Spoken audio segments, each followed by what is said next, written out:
Good people, good people. What's going on with y'all on tonight? What's going on, y'all, on this beautiful Saturday night tonight? Y'all come on up in here. Let's have this conversation. It's time for us to talk a little bit. Time to iron some things out. It's time to get some understanding. Time to teach a little bit, but shed some light on some things. All right, come on in here to have this conversation. We got a specific conversation tonight, a specific topic that we're gonna talk about tonight. I'm just noticing there's a lot of bitter, angry, sad, rotten souls across the land, in the land. A lot of bitter biddies, a lot of bitter men, a lot of bitter humans, a lot of bitter people out here in the world. Bitter for whatever the reasons is that they bitter for. But they eating of that bitter root. And those that eat those bitter root, they spew out this thing that we call gossip. They spew out slander. They spew out gossip. And if you know anything about gossip, especially those that are spiritually inclined, those of us that are tapped in, those that understand what gossip, the origin of gossip and what gossip does is when you walk into a room, I try to tell them, a person that ain't gotta be in the room to hear it, to know that when you walk into the room, that there has been a conversation. There's been talk. There's been some slandering about you.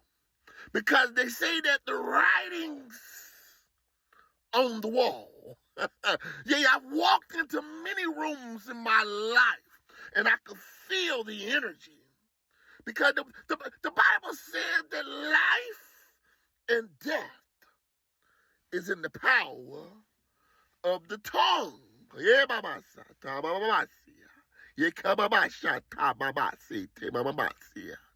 yeah, life and death is in the power of the tongue. You can speak yourself to life, or you can speak yourself to death.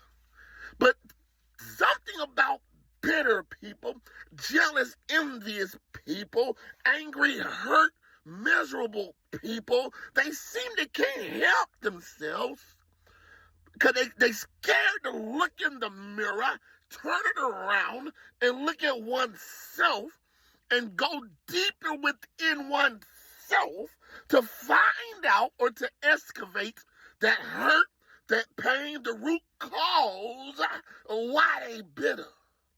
But instead, they like to try to turn the lens around for their own self-gratification, for their own self-uplifting, to make themselves feel better. So what they'll do, they'll see that person who's really the opposite of what they are, and they'll be a reflection of what they should be. So instead of trying to figure out how that person got to the place where they're happy, where they're joyful, while they're sitting on the top of their mountain, walking with God in the cool of the day. Instead of asking how they get to that place, they begin to spew out venom, venomous gossip, rottenness spew comes up out of.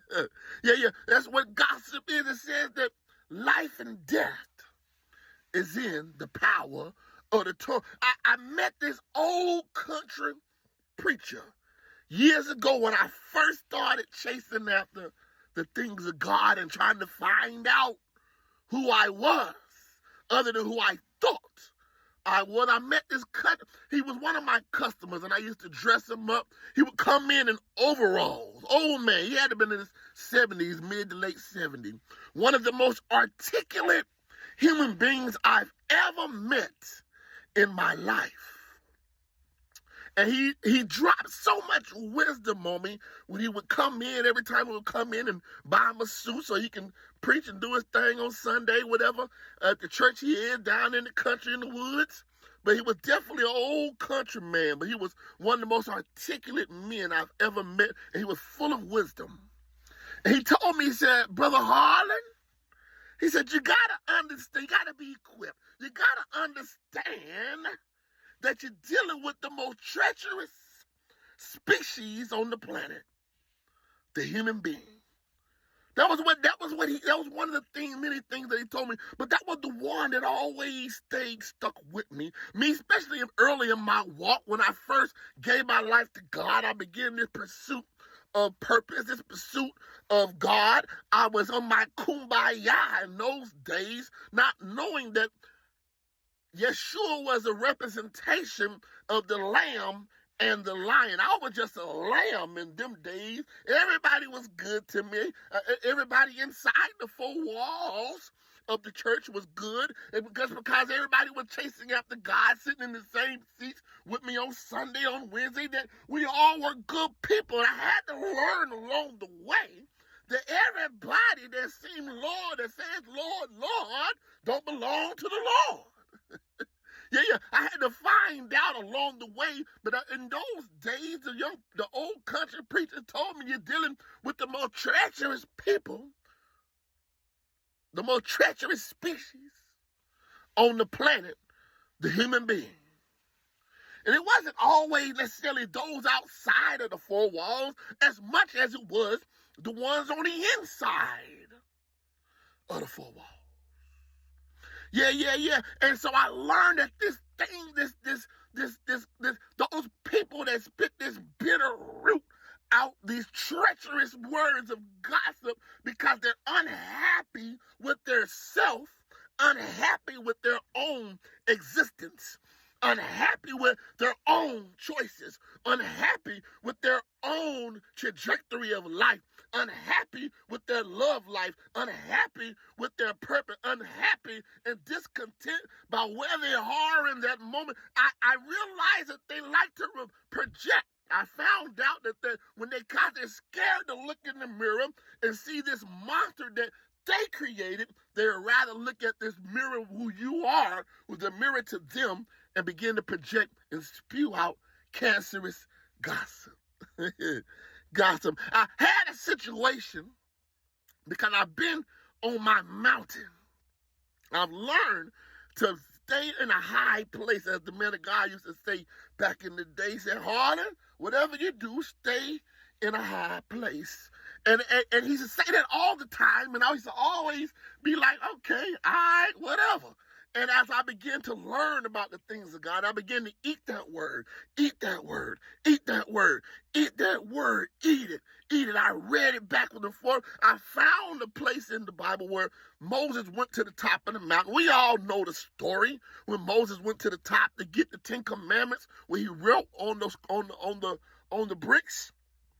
But he was in a high place. He was sojourning with God. I was just been in my own high place, minding my own business. And this is where we begin to teach right here. We begin to teach about spiritual warfare. Spiritual warfare is understanding that when them, they, her, he, and she are out here doing what him, her, he, they, and she, and them do, which is gossip, talk, slander, instead of going within and looking at the man in the mirror. When they begin to do what they do, you have to begin to understand, when you know who you are, you have to understand that this thing is not a fleshly fight, for we wrestle not against flesh and blood, but against principalities, against powers, against the rulers of darkness of this world, against spiritual wickedness in high places, in heavenly. But you understand that this is not a fist fight. You begin to understand that a lot of things that manifest right here on this realm, that manifest here in the physical, already was manifested and originated in the spirit realm. You got to understand that this warfare is demons and devils and angels and good versus evil. And when you on the side of light and not the side of darkness, you got to understand that when certain slander comes, when certain gossip comes, when certain attacks come, it's not necessarily that it's Sally. It's not necessarily that it's Antoine. It's not necessarily that it's your wife or your son or your brother or your sister or your co-worker. You got to understand the entity.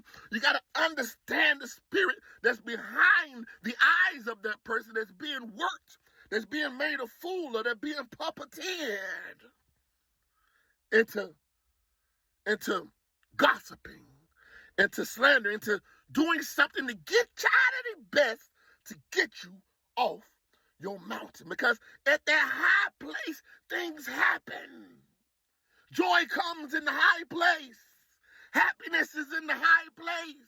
Fruitfulness is in the high place. Understanding and wisdom and learning and love is in the high place. But when you deal with devils, when you deal with demons, when you deal with unhappy people that have a bitter root in their system, bitterness in their innermost part, rottenness, you understand that they're gonna be vessels.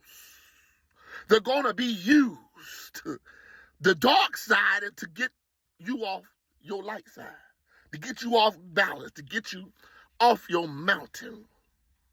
But like Moses did when he was up on the mountain, and he had to come down and deal with the children of Israel while they were down at the bottom of Mount Sinai, down there worshiping the golden calf, down there having orgies, down there acting a fool. Some of them Korah and his son, they were talking junk about Moses, slandering them, having gossip. Moses had to come down off his high place.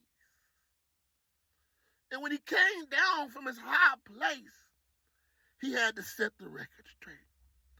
He had to give a demonstration. He had to draw a line in the sand.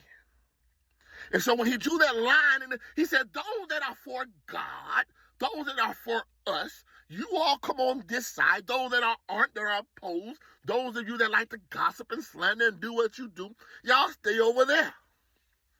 And so what ended up happening was, once the line in the sand was divided, Moses gave the word.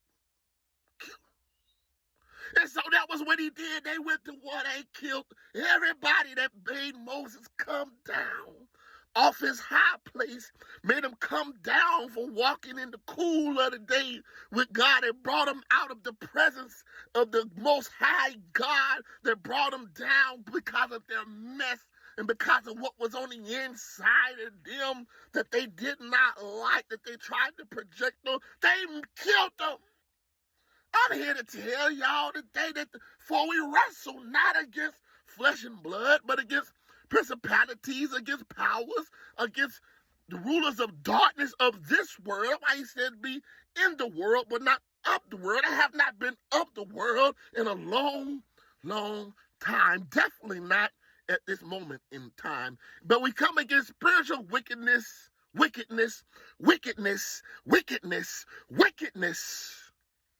in high heavenly places.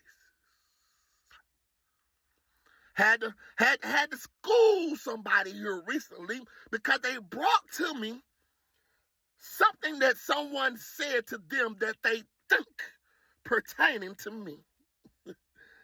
That they think pertaining to me, not even knowing me, but what they think. I had to tell them, I said, first of all, don't ever come to me with what somebody else thinks.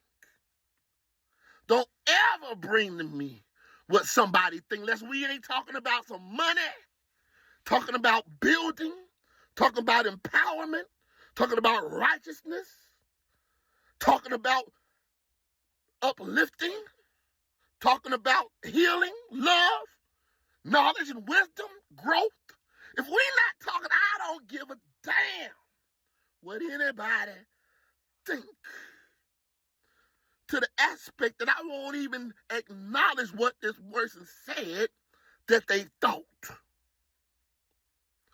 Because I understand that this battle was not a fleshly battle. It was a spiritual battle. This person that brought this to me, I had to let them know this was not, it wasn't that what the person said that bothered me. It was the person that brought it to me, supposed to have known me better enough to know that I don't give a damn what anybody think, and that I'm on a whole nother free. I said, that was not my test. That was your test. Just like in the garden, when Satan went to her and began to whisper in her ear, it's because he knew that he could. He knew that he can go to her because there was something in her that he knew he can spew his words, spew his lies into the fact that it would take root and she would run with it. And that's how it is out here. Sometimes we be in spiritual warfare, and when you one of them people that don't let the outside world in because you don't give a damn about what they say or definitely what they think, so the enemy will always come around and use someone that you love. He'll use someone that you care about, someone that you give a damn about, someone that you're going to stop and listen to what they got. This spiritual warfare. You got to understand how this thing goes. And so he'll use he'll use your love against you. But you got to be in tune. You got to be in a place of understanding that it's not a war. It's not fleshly. It's not that person, but it's the devil. It's that spirit, that entity behind in the spirit realm that's puppeteering a person that is available. Even to the aspect of the person that said what they said was being used by the enemy as well to try to pull me down off my mountain. A lot of us are on our mountains right now. We're talking about peace. We're talking about love. We're talking about understanding the power of our energy, understanding the power of our spirit, understanding who we are. And so you know that you have to stay alive, you have to stay balanced. And a lot of us are in that space where we're not letting outside forces come in to disturb me from walking with God in the cool of the day. You understand that this is spiritual warfare. And so I had to let this person know what was at play and what was at bay, what was going on behind the scenes, what you don't see because you're not tapped in fully to who you are. And evidently you don't know who I am in the spirit. And so I had to let them know this is what we call spiritual warfare. The enemy knows who to use. He knows who not to use. He knows what tactics to use. He's been doing this since the ancient of days. Getting men that God has called to be great, men that God has called to do awesome and mighty things in the land. He knows what to send their way to get Samson off track.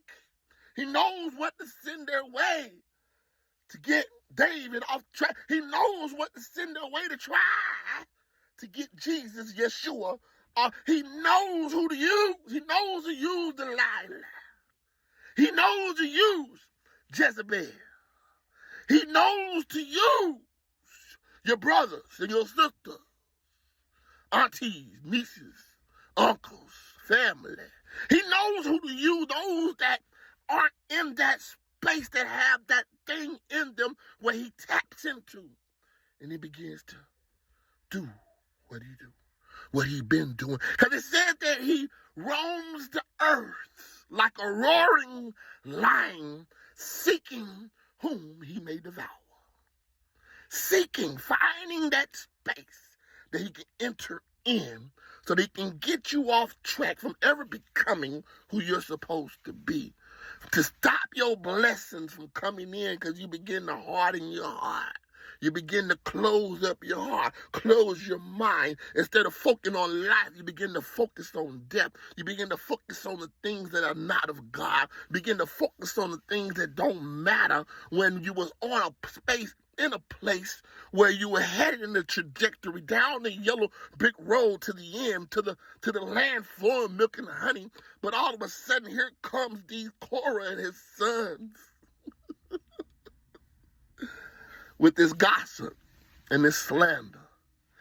And you got to come down and kill it. Kill it. Even if it's disconnecting. Even if it's removing that. Not necessarily saying like they didn't do. They physically killed them. But you have the power to remove anything and everybody that comes to hinder what you're trying to do, where you're headed, and how you're trying to get there. And most of all, your peace. Your peace.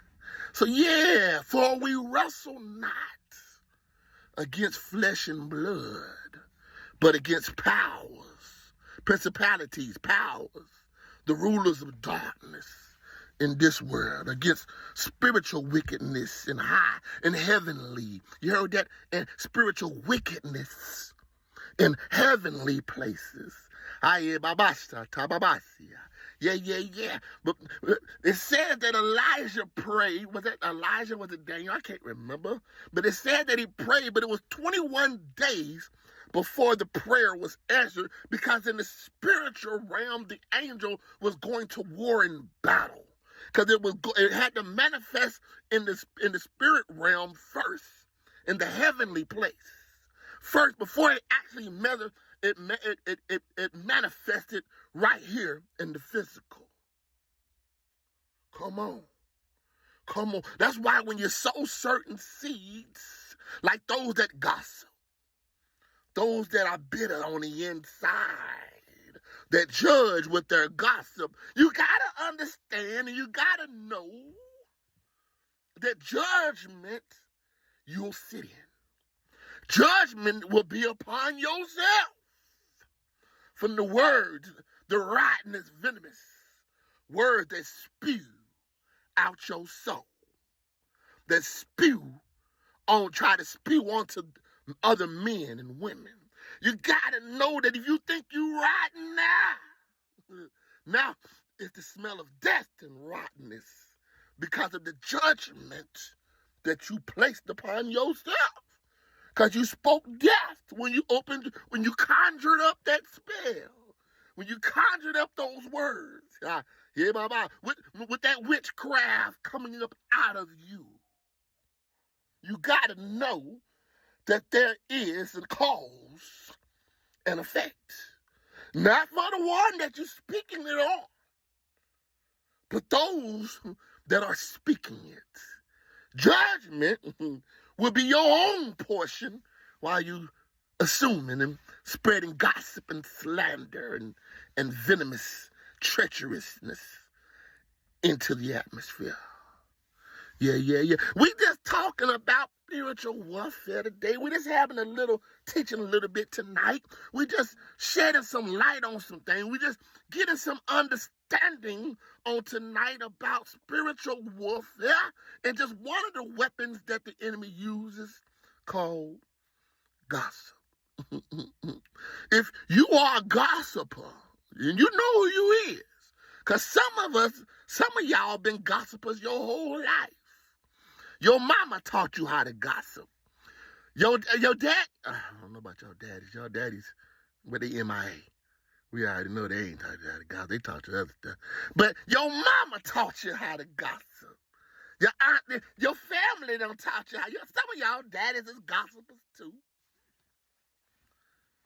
They taught you how to. You come from a long line of gossipers, a long line of bitter, hateful, envious, jealous, mad, angry people.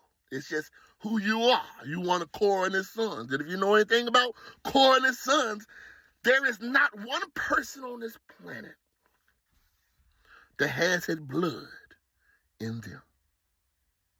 Not one person on this planet that has Korah's blood in them. And I'm going to leave this right there. I'm going to leave this right there because we don't went to school tonight. We don't shed a little light on some things. We don't talk about spiritual warfare because we have warfare all around us. Y'all got to see it. It's in the news. It's on the job. It's in our households. It's in the schools. There's a fight going on outside. Good versus evil. God versus the devil. Lies versus the truth.